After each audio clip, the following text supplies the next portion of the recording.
I'm going to start with the brachas. Baruch atah Adonai Eloheinu melech haolam. Asher nishan b'mitzvotav v'tzivanu l'asuk b'divrei Torah. Barev na Adonai Eloheinu et divrei Toratcha b'finu b'fimcha beit Yisrael. V'niyeh anachnu b'tzeitzenu b'tzeitzemcha beit Yisrael. Kulanu yodei shemecha v'lomdei Toratecha lishma. Baruch atah Adonai l'mei Torah le'amo Yisrael. Amen. Amen.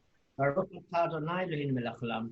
Asher b'chabanu mikol hamim v'natan lanu Torato. Baruch atah Adonai noten haTorah. Amen. Okay. Amen. Amen. All right, I'm going to turn off my phone. I can't do anything if the Skype call comes, but for business. But I'm turning off my phone. Just give me a sec, guys. Yeah. Good idea. All right. I do think that often headsets give worse reception than the actual mic of the laptop themselves, to be honest. I know from going through a few of them. Now we're going to go to the Mishnah Brura, Rabbi Daniel Brody. Okay, so basically the brocha that you make before eating or drinking covers food and drinks that you could expect. But if you absolutely don't expect any more foods or drinks, then you have to make a second brocha on them. So this will obviously depend on the setting. So for example, if a person was invited to a meal or sat down for drinks, he makes one brocha at the beginning, and it covers all the drinks that follow. Okay? So this is obviously before you vas, etc., or before the main meal begins. Even if you only had in mind the first drink and did not know about the other drinks that may come, your brocha is still considered to cover all other drinks, since they are sitting together drinking, and there's always a possibility that they bring out more. But just a tip, guys, is that I learned a contrary opinion that everything about davening to a large degree is intent. So in other words, when you have intent to have all drinks that follow, that's the most prudent position, because that covers all the poskim. So it's saying here, if a person was invited to someone's home and was offered a fruit, even though only one fruit was in front of them at the time of the brocha covers all future fruits that are brought, because being invited to someone is a setting where more food is likely to be brought. That goes without saying that it has to do with the same category of fruit. Interestingly enough, I learned that if you do a Borei Priya 8, you would need to do a Borei Priya Adama, but sometimes a Borei Priya Adama in certain cases can cover an 8. Let me give you an example. Say you doing a brocha and the brocha should be Borei Priya 8, but you actually do Borei Priya Adama, it actually technically covers it, because the tree does come from the ground, even though the fruit comes from the tree. Jeff Kaplan taught me this. Yeah. Okay. But if a person was in a situation where he specifically knew at the time of his first food and drink that he won't get any more, if he knew for a fact, or he won't be there, maybe at the venue after the first eating or drinking, and then you get more, he must make a new brocha on it. Okay, that's very straightforward. So, for example, if you've got an appointment and you've just come to wish somebody mazel tov on getting engaged, you have your first eating and drinking.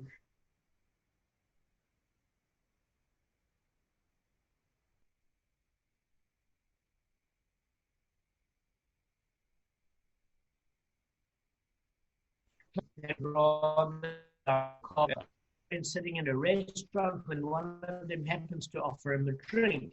He thought that this is certainly the only drink he'd have.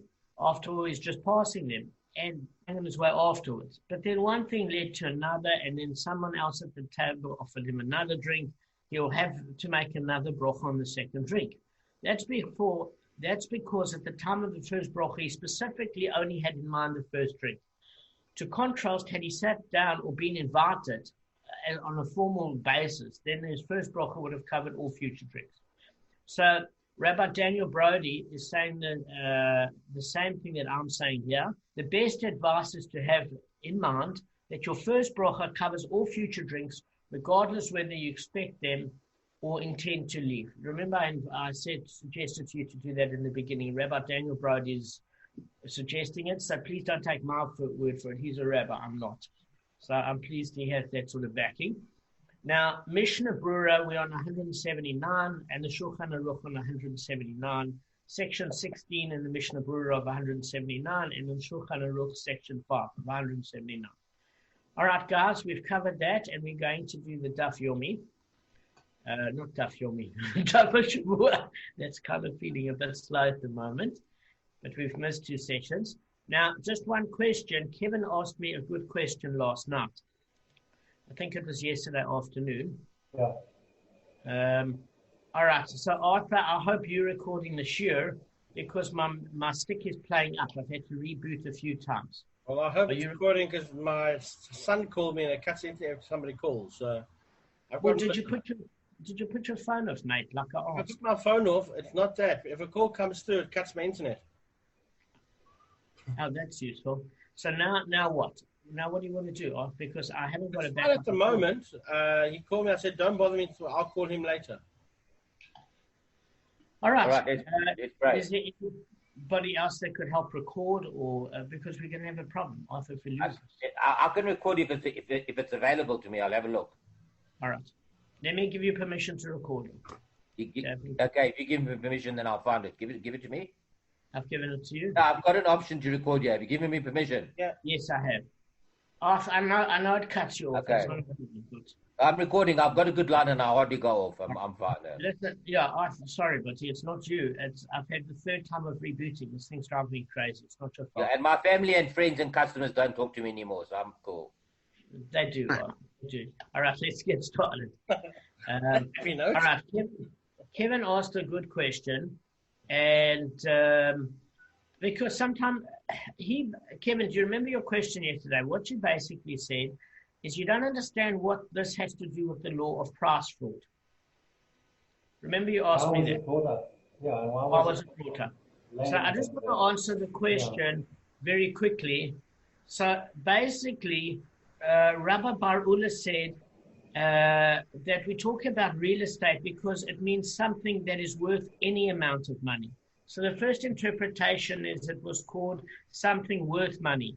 And Rabbi Bar Ula made a suggestion and added the word something that is worth any amount of money. And why it's bringing up price fraud is that the whole basis of price fraud means it's not worth any amount of money. There's a market-related price on what that item is worth.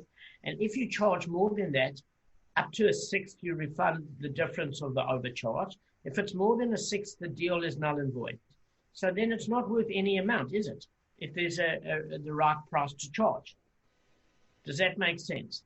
So that's where the law of price fraud came up in this particular case, because a real estate is not subject to the laws of price fraud. Does that make sense?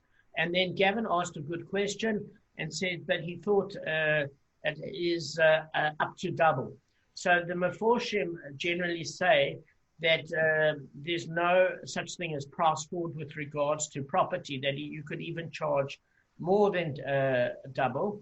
But Tosfot wants to say double, and I think Tosfot probably gets it from the stuff that we dealt with, that the prices of the agrarian land is qualitatively worth different in Nisan and Tishrei, because you're expecting a harvest in Nisan that's going to develop, but in Tishrei the land is barren because it's heading towards winter.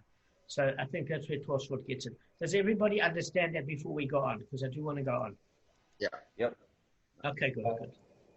All right, Kevin, I hope that answers your question in terms of making the links from the one to the other. Does that make sense? Kev? Because the land isn't affected by this. Okay, so what I sent you is I sent you a document yesterday with a snapshot of the duff to show you. I don't know. I sent it to you on your WhatsApp.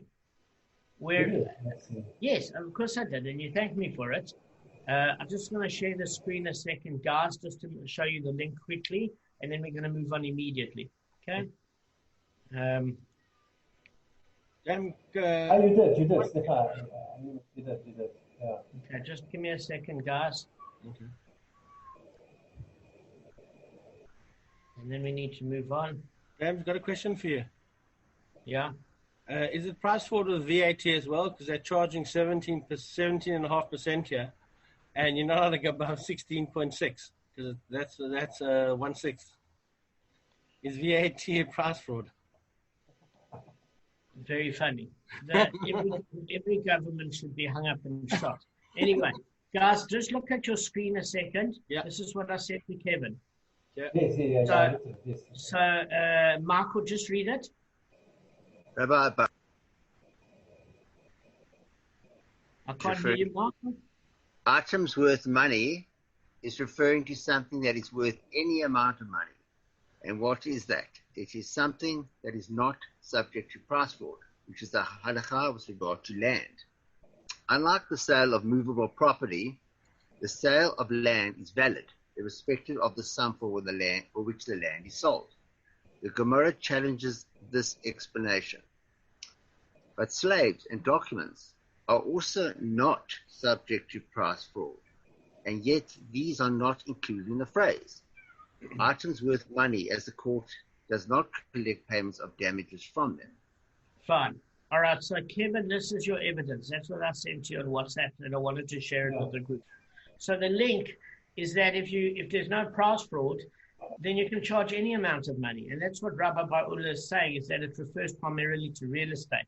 And then the Gemara retorts and says, but hang on a second, this is not the case, because with regards to slaves and documents, it's also not subject to the laws of price fraud. Okay? And the reason it's saying is that if you overpaid for a slave, it's not limited to a 1/6 overpayment where you refund the difference up to 1/6 or any more that you have to have this deal null and void. And the reason is that, guys, we learned a slave can be seen as either what or what? Guys? Seen as land or movable. It can be seen either as property or movables. And remember, we learned in the previous daf, we said with regards to the laws of price fraud, biblically, it's considered in terms of real property. Remember, we went through that. Mm-hmm. Okay, guys, that was in the 11th daf. Do you remember? Mm-hmm. We said in certain halachic cases it's seen as movables, and in other cases, because we were learning about a kinyan and gav. Remember, can you acquire from a slave? Then there was this issue of being in a courtyard, what he's wearing on his person. And we were saying biblically with regards to the laws of price fraud, it's seen as actual fixed property because you can charge more than the market-related rate. So the argument to the fact here that the Gemara is saying is Rabbi Ba'ula needs to amend his statement. Why? Because clearly we can see 2 points of view. Is that real estate is not the only thing that's not subject to price fraud. What else is not subject to price fraud? Slaves. So therefore, how do you say it's just property? That's the counter argument.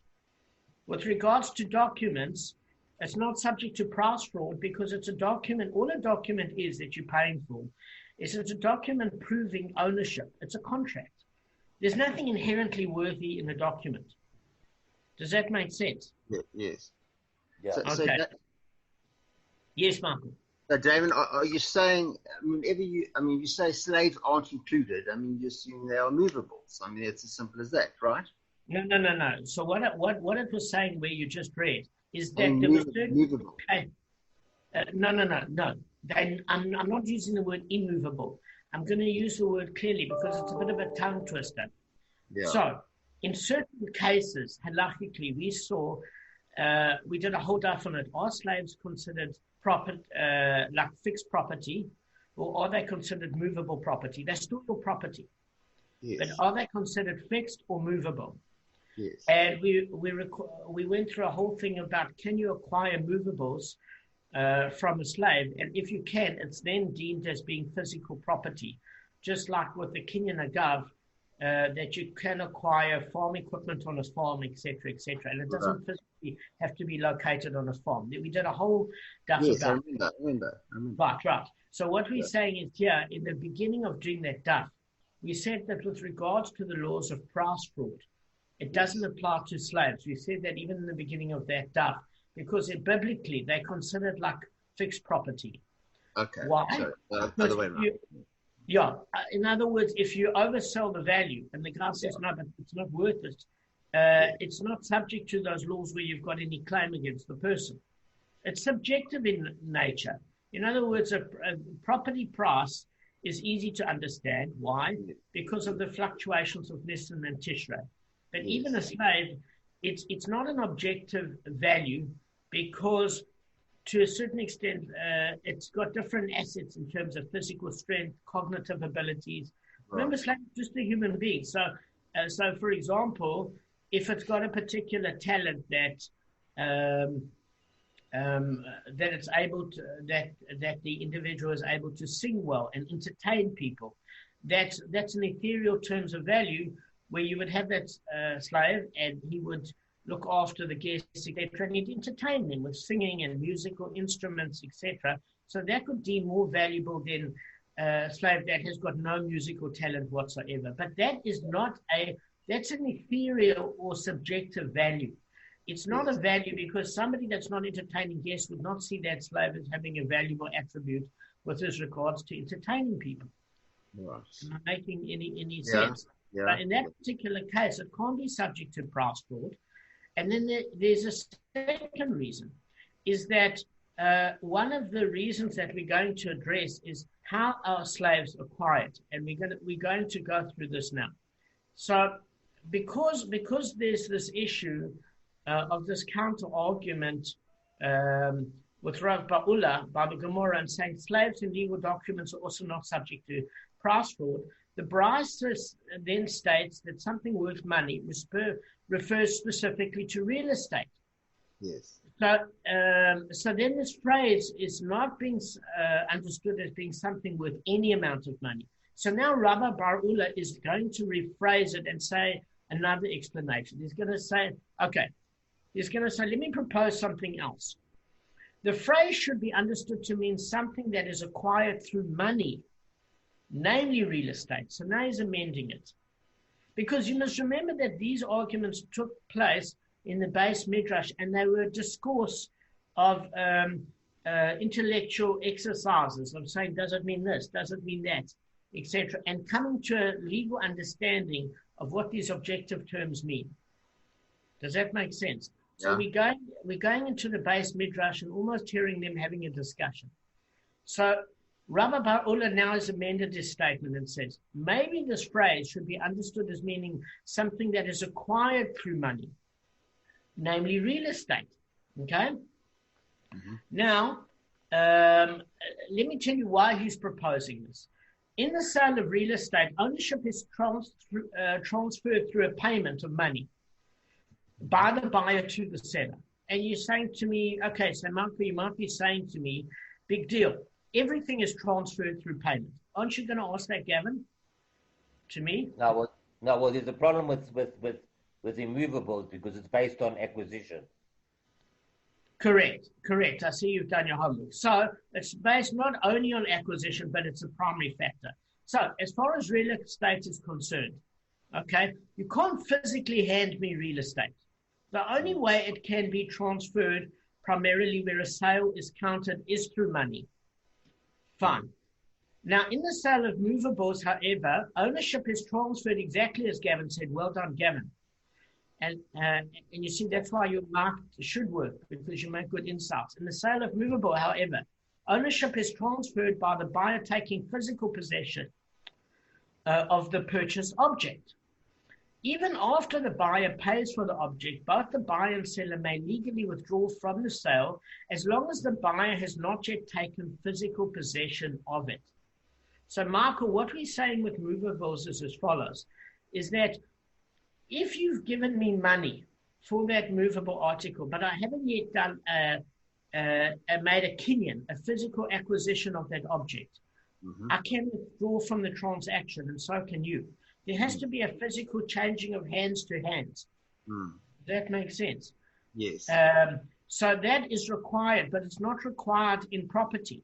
So that's why he's saying in property that that is required. And I'm going to do a screen share to prove this to you. Not that you're asking me to prove it to you guys, but the point of it is you need to, if ever you give a share over, say that evidence is everything. I believe, and I think it should be.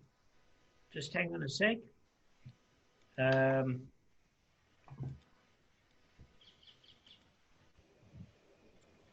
just going to share the screen.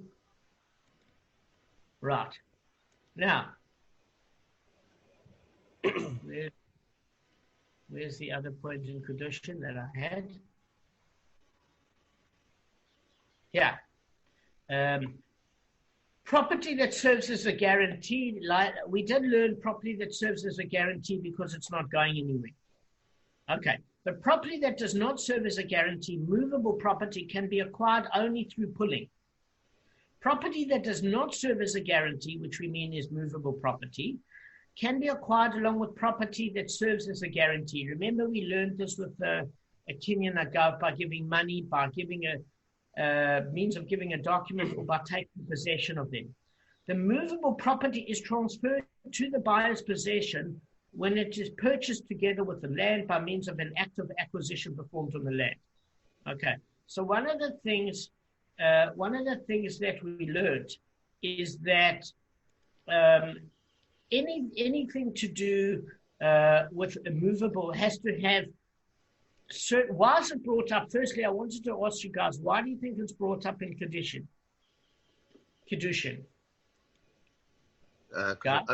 Oaths? No, Kedushin is when you get engaged. So you acquire a wife in one of three ways. Yeah, of course. Yeah, because of the correct. The document and then the whole act. The ring. Yes. So each of you guys, I want you to give me one of the ways of acquisition. The document. Great, a shtar. And today we call a shtar a ketubah. Excellent. Yeah. In the case of marriage, it's called a ketubah, but it's a shtar. It's a contract. Excellent, Marco. What's another way? A ring. Sorry? A ring. A ring, yes. You have to physically acquire by means of a ring, just like you'd purchase an object. And listen, I don't want to be shot by any misogyny groups here. But I'm saying a wife to a certain extent is reserved for you exclusively. Let me just explain the concept. We're not saying that a wife is your shackle, like she's equivalent to your motorcycle, your lawnmower, your house. I'm not saying that. What I'm saying is, what makes you not allowed on my property? That it's mine and it's exclusively mine. I've paid for it. You do not have rights to it. So exclusivity in a relationship is done by acquisition. My wife is my property and I acquire her through a ring. So when you pay money to her, you acquire her, like you acquire something that is exclusively yours. So Kevin is right. A ring is one object that you acquire. And why is it a ring? Is because it's got to be something that is worthwhile, that has set you back for a vast amount of savings. Because if you can pay a trinket for her, is she worth anything? What message are you sending if you're saying, listen, I never exerted myself in order to acquire you? The message is very, very clear that you're obviously not worth exerting much over. If you've saved for months and months and months in order to get, Michael, in order to get the ring, are you with me, Michael? Yeah. Okay, so Karen, yes?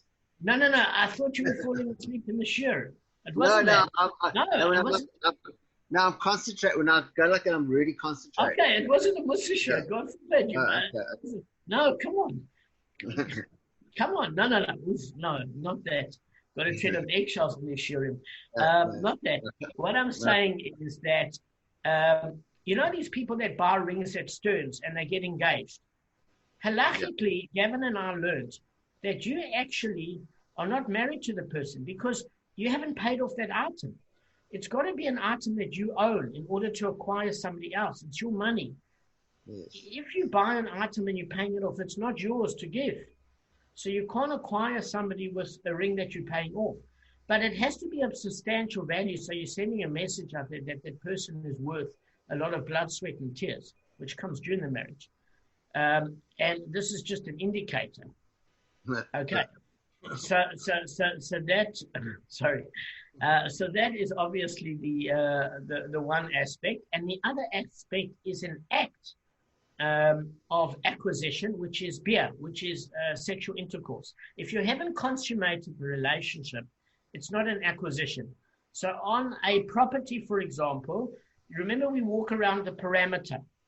Remember we show certain ways that you've acquired, and you improve the land. The term is improve the land. And that means you acquired the land. Does that make sense? Yes. So with regards to movables, you have to take physical possession of going from hand to hand, and that means that the sale has obviously solidified. If I just give money to Gavin for an article that he's selling me, okay, if I've done an EFT, but I haven't taken the article, that sale can be null and void if we decide to break it off, as long as I get refunded. Does that make sense, Gav? So what he's saying is here is It that... won't work with me, but in theory you're correct, yeah. Yeah, it won't work with you. Well, I just take Once it you to paid, you paid. Once it's in my account, it's gone out already. I hear you. I just take you to base then. I'd have to. All right. Just take it to basic. So Rabbi Ba'ula is saying that while it's saying that real estate is to do, we're only talking about real estate here, is that it's specifically acquired through money, and you don't need an act of physical acquisition of transferring from one person's hand to another. Does that make sense? Let's go on. Any questions? It's straightforward. Mhm. Okay, fine. So the Gemara challenges this explanation as well. So what does it say? Slaves and legal documents are also acquired through money. Right. Yet the Brisa states here the phrase something worth money refers specifically to real estate. It's obvious, therefore, that the phrase is not understood in the sense of something acquired with money. How do we know that slaves and legal documents are also acquired through money? Because in the case where legally slaves are seen as fixed property or real property, then you don't have to make an acquisition in order to get the slave. All you have to do is pay for it. Does that make sense? For the transaction to go through. So what we're saying here is Rabbi Ba'ula needs to give another suggestion, because that suggestion is broken up the same way as before. In other words, things that are acquired just through money and not acts of acquisition. Also, same with slaves and legal documents. Fine. So that argument is what do you call it? Undone. So rather, Rav Ashi says the phrase means something that is worth money, but not itself money. Meaning, all of those mentioned above, slaves, legal documents, and movable property, are like money because they represent value that can be transported from place to place. So, in other words, what it's saying is, if you've got a movable, let's look at the characteristics of a movable. And Michael, this is where a slave is seen as a movable and not as a fixed article, is that you can go from one town to another with your slave and sell him and convert him into cash.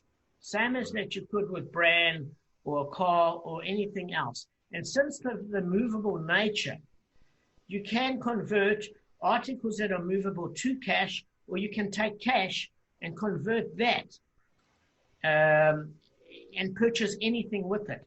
What's the problem with fixed property, Arthur? The problem with fixed property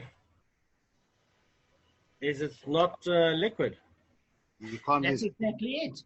It's not liquid. It's like something worth money, in that you can sell it and convert it to cash, but there's a lot of schlep. You have to sell it in the town where that property is. You have to make sure that basically the property is prepared, there's nobody on the property, etc., etc. It's not an easy, quick cash conversion by any means, because the value is high and it's located in a specific location. It's not movable and it's not easily transferred into cash. But we say it's something like money. Why? Because it's worth a lot of money, but it is not money. It's not money in the sense of movables being taken to cash converters and being converted very quickly for money. That's all it's saying. So that discussion was bought by Rav Ashi. So having explained the meaning of the Mishnah statement concerning something worth money, the Gemara questions the ruling. Okay, Rav Yehuda Bar Chanina poses a contradiction to Rav Huna, the son of Rav Hoshua. The Brisa quoted above taught, when the Mishnah states something worth money, it teaches that the court does not involve itself with anything but real property. But as Gavin quite rightly said, but we learned in another Brisa, when the verse states with regard to paying for damage caused by a pit, he, the owner of the pit, shall return money. And what does this mean to include, guys?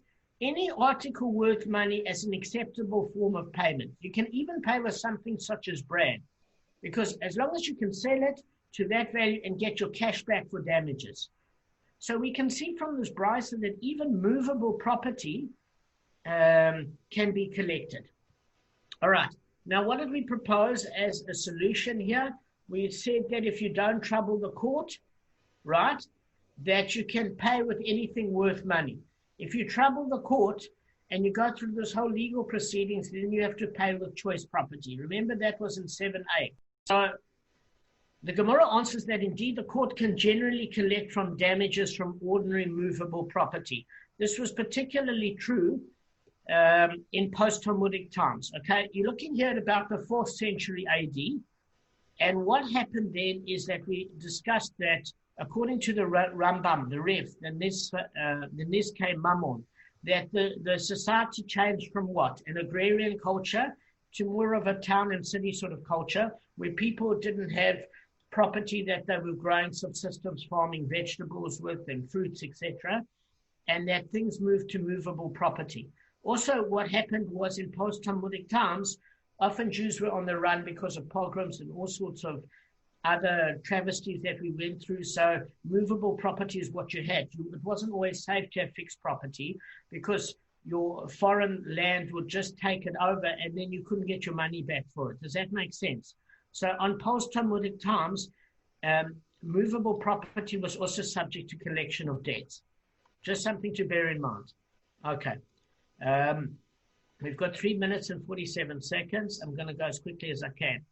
So the Gemara answers that, what are we talking about here? That the court can generally collect from damages from ordinary movable property, because as we said to Gavin, you can even collect any article worth money, even something such as brand to convert from cash, specifically if you didn't trouble the court. But what case are we dealing with here? We're dealing with a case where the court pursues collection only from real estate. Remember, guys, we learned a case of orphans. When a person is liable for the damages, he died, and the damaged party wishes to collect from the property inherited by the orphans. Now, what were the laws then, guys? Remember, I'm testing you. They couldn't touch the immovable properties. No, Gavin, it's the opposite way around. It's absolutely the opposite way around. They couldn't touch the movables.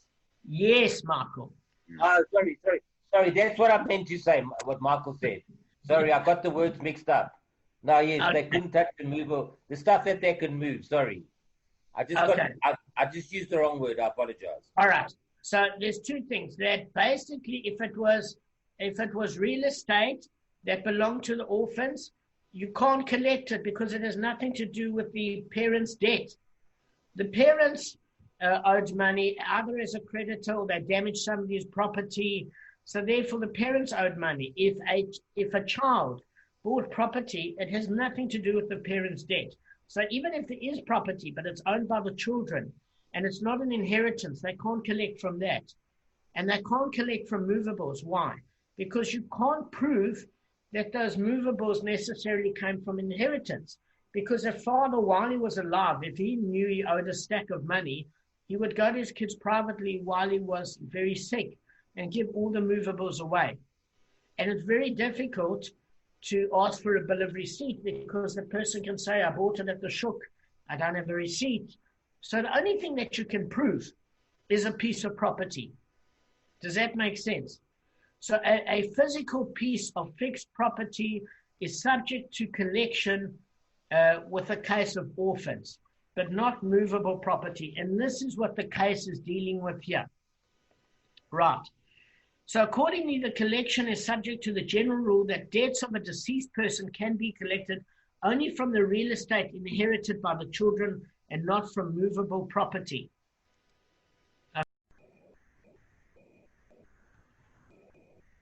All right, so I wanted to show you two evidences that you can collect from property. I want Gavin to read from this point. Okay, our father left us movable property with you, i.e. the money you asked for the field and the movable property of orphans is not lent to a creditor. Perfect. So that's all we need to. That's all we need to do. So what is that saying, guys? That the movable property of orphans is not lien to the creditor. That's you can't touch it. Even you can't touch it. Yeah. You can't touch it. And this is in Ketubot 92a. Now let's look at Pesachim. Okay? By right, Reuben's sons can come and say to Shimon that he must pay them the money that he owes for the field. And they're not required to pay Shimon if he demands compensation for the repossession of his field. Now, I want Arthur to read this. They can? Oh? Okay. From the top there, from Bar. Oh. No, they can say. Okay, they can say that our father left us movable property in your hands. Therefore, the money you owe us for the field and as general movable property that has been left to orphans is not mortgaged to the creditor, to a creditor. The orphans can claim that the field belongs to Shimon, and as there is no land left for the orphans, there is no way for Shimon to recover the compensation that he is owed. The money he owes Reuben is considered movable property, and therefore he cannot recover his losses from these funds. Correct. So what we're saying there, guys, very, very clearly is this is proof that you can't collect from movable property. So I'm just going to read the sentence in one clear phrase, so it's going to make sense. All right? So we're dealing with the case here, in the case of orphans, where a person liable for damage has died, and the damaged party wishes to collect from their property inherited from the orphans. Now, it was brought in the case of Bava Kamma because it was a damages action. Whether you damage somebody's property or you owe them money, okay, you have to pay them. What it's saying here is one of the parents, say for example, the father damaged somebody's property, and he had to pay them back. The injured party can collect only from real estate, from the inherited lands, but not from movable. And it's the same if a debt is owed. It doesn't matter if it's a damages action or it is a creditor coming to collect from the orphans of a deceased debtor. Does that make sense? So that's very, very straightforward. So the Gemara challenges this answer from the second ruling of the Brisa.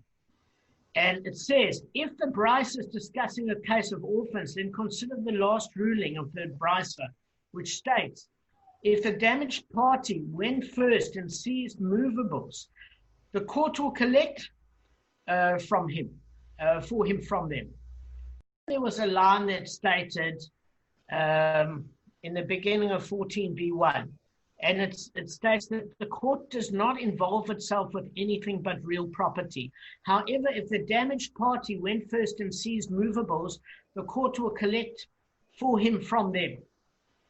So what it's using this as an argument and saying, I don't understand what you mean that the court can collect real property from the orphans. We learned here that if the damaged party went to collect the movables, the court will collect for him from them. So can't you collect the movables from the orphans? This is what the Gemara is proposing. Does that make sense? So that's basically how the question that's asked, and then we're going to finish on this line. Now, if the brisa is dealing with orphans, and we're on 14b3, why does the court collect for him from them? Movable property inherited by children is not subject to collection from their father's debt, even if it's seized by the creditor. Okay, so guys, what do you think the reason could be? They must have agreed, surely. The orphan, they must have agreed. Okay. There must be a document or a document. Okay, good. On the loan, on the movable property. Okay, so this is the case. You're on the right track. So basically, the Gemara answers that the end of the brisa can be explained as Rava, that said in the name of Rav Nachman in regard to a related matter.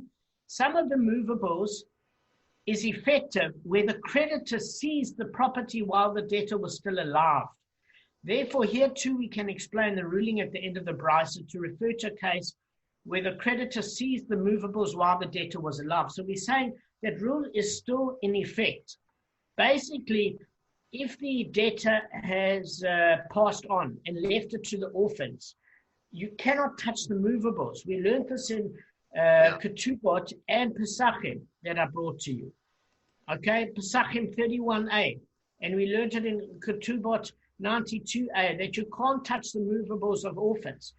It's only while the debtor is still alive that the creditor can seize it from him, or a damager can collect from a damaged party from the parent while the parent is alive.